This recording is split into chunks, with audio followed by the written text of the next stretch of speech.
Come on, Alexey. Let's see it. He's Okay, at the candy there he cane. is. Oh my Cane. God. Grabs the We tag. knew he'd get there. Touchdown. Hello freedivers, let's talk about no fins, and I wanted to share my thoughts about my last year dive without fins and my attempt to do the no fins world record, 103 meters, and I will share my thoughts while I'm looking at the video and explain what I think were the reasons for this failed dive and why I blacked out, and I will highlight some of their key factors which top athletes consider when they think about their past dives. And usually competition is the best place to check your limits because the best safety is available there. We have more safety divers, we have medical team, we have all the plans to provide the best safety to the athlete. So if you compare training and to competitions are safer in this regard. Also, a few words about CNF, why I decided to try to challenge this record, and why I'm trying to still do this season.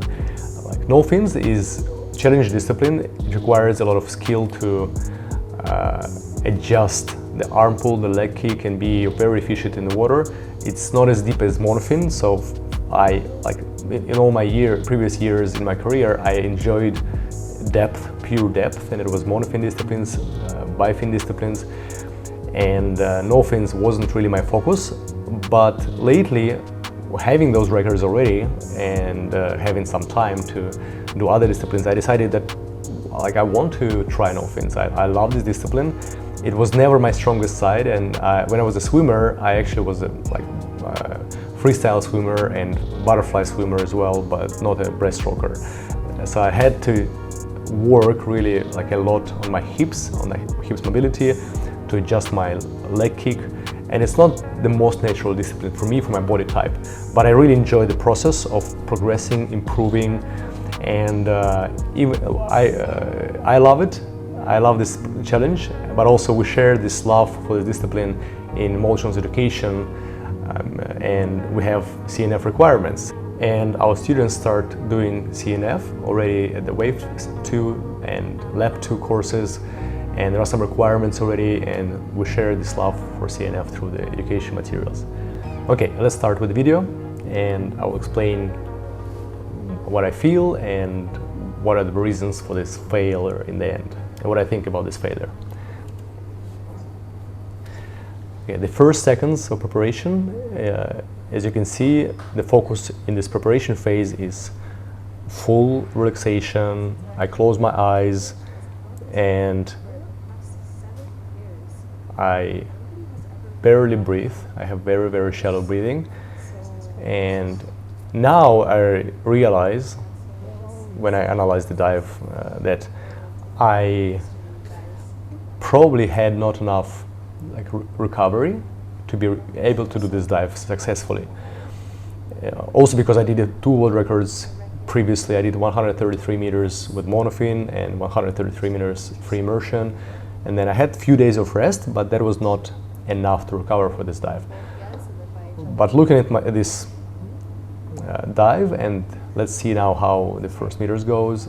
I remember first meters were going really, really well. This is the first few strokes on the way down, and you can see that I progressed really, really well through this first buoyancy zone, and I reached 20 meters in 6 cycles, which is really, really good number for me. I already start free falling after 25. I will just do another leg kick, but everything felt fine. I only felt that in this last 30-40 meters on the way up, I was out of energy, right? But here, looking at this part of the dive, the first part of the dive, everything felt really, really amazing. Speed-wise, it's now 50 meters and it's 1 minute, which is great speed. Slightly below 1 meter per second, but still very good speed.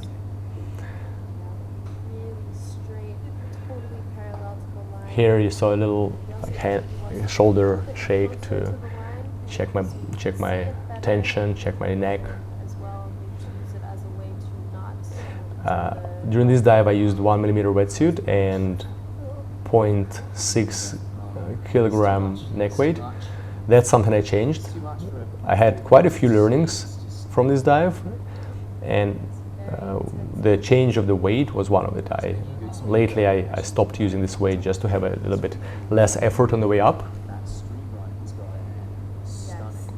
And I got to 103 in 53 seconds, which is really good speed as well. And because I was so good on the way down, that means maybe I was a bit heavier than usually.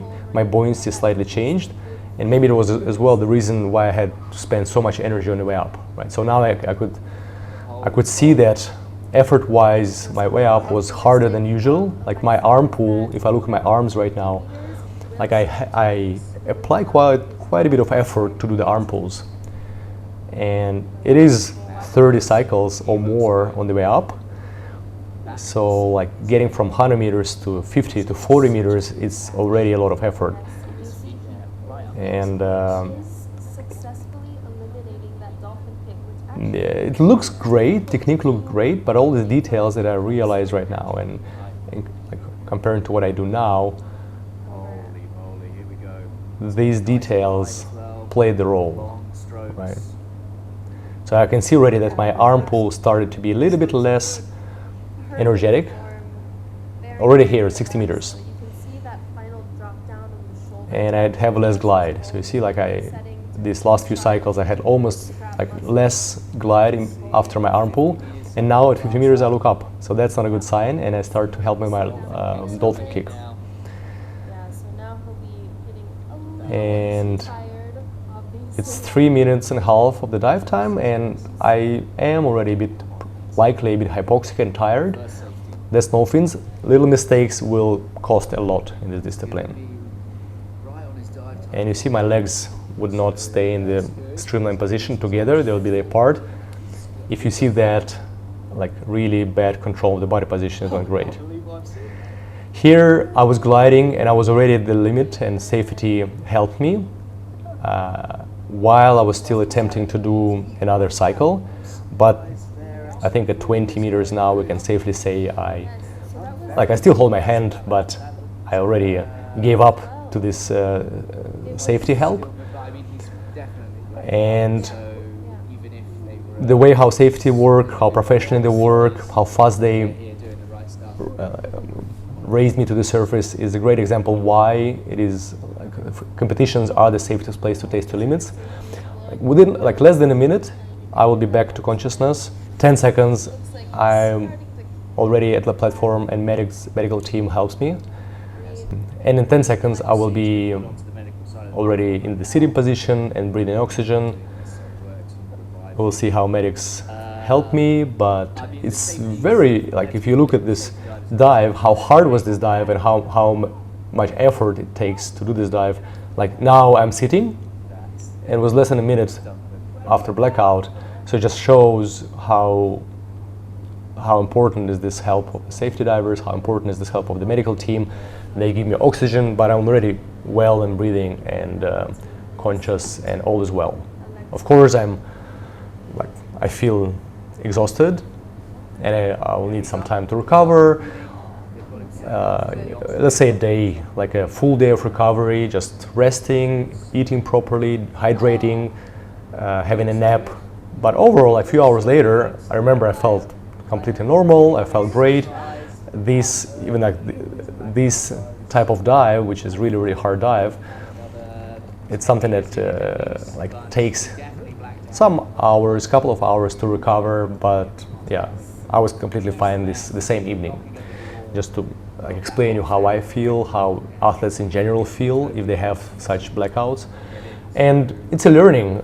I wanted to share how important is it to find these areas of improvement. And when you do a successful dive, it's sometimes hard to highlight those things that you need to improve, because you're happy, you did this dive, you celebrate, and it is harder to improve after successful dives. After failed dives, it is like for me personally, it's a big motivation to improve. When I fail some of my dives, I really look for a list of things what I want to improve, and I execute on those things with more like passion.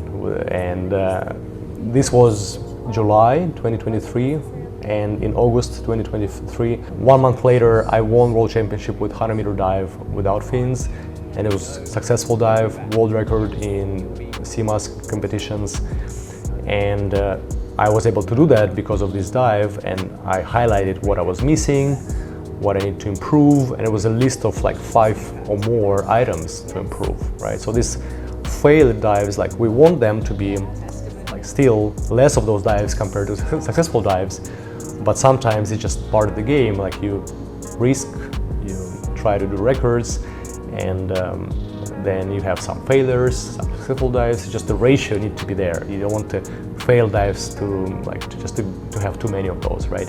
So it's better to have more successful dives, but failed dives are an important part of the journey. You just want them to be done in a very safe environment, like in these competitions. So safety is really important, and providing safety is really important. Like this is competition, but as a freedivers, we want to learn how to be able to do safety, even starting from the wave 1, lap 1 course when we teach in Molchanovs education. Every level has these safety drills. So we learn how to be helpful, how to be a good body.